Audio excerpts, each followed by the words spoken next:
Hello and welcome to part three, the idea of obligation, the sense and definition of course of action to which a person feels morally or legally bound, a sense of duty or commitment. I have an obligation to look after her, an obligation to always look after my parents, a continual debt of gratitude for a service or failure. Something by which a person is bound or obliged to do a certain thing, carry out a certain action which may arise out of parental influence, cultural influence, or peer pressure.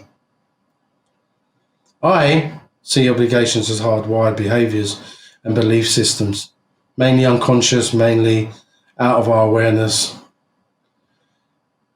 methods which we have developed to remain in emotional contact, to feel wanted, and to receive love from the outside world, especially our parents. Most of these permissions and underlying beliefs are unconscious, out of our awareness, until we can start to set clear boundaries and creating space to gain an objective view of them. We cannot see how they play out in our relationships. So, for instance, emotionally absent and unavailable parents create family systems based on rules and regulations. And here are some of the unconscious obligations we may have adapted. Dysfunctional families never take responsibility. We've learned to be the burden of all responsibility, the one to absorb, ignore, or justify all the unwanted negative emotions, beliefs, and behaviours. Abuse, neglect have all become commonplace. We've learned to deny them, learned to alienate our sense of self from reality and from our own true experiences, feelings, thoughts. Abuse and neglect are permitted. It's the talking about them that is forbidden. We cannot share or ask for external support, cannot work it out within groups. Role reversals.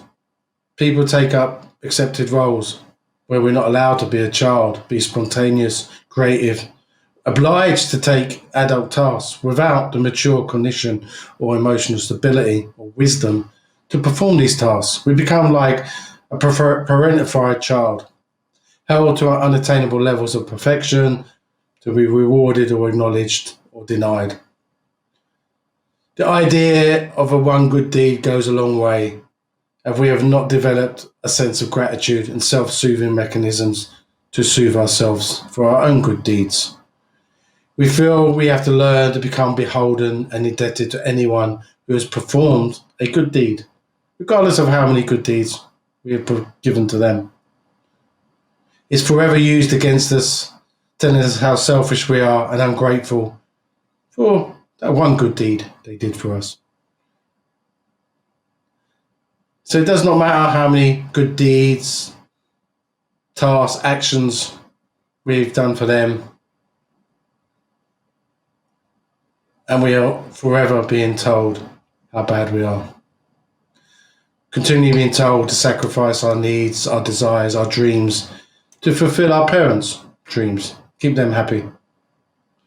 Without our dreams, we cannot form our own identity and give meaning and purpose to our lives. The other common feature is emotional enmeshment, where we are told we have to disclose everything to our partners or parents. We're not allowed to have individuality, our own experiences without them. Constant emotional invasion, intrusion, all commonplace, and we are obliged to partake in the game. The other thing is this idea that we have caused their pain, we have created their discomfort. Well, even we look back at their birthing pains. And it is our obligation to remedy their pain and sacrifice our own.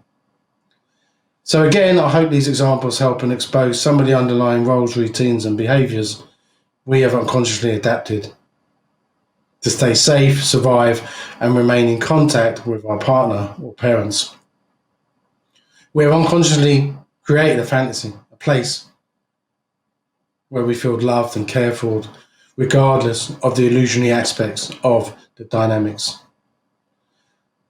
So in part 4, we can start to look at some of the solutions to these obligations and hopefully create more space and capacity to change these patterns and behaviours. Thank you.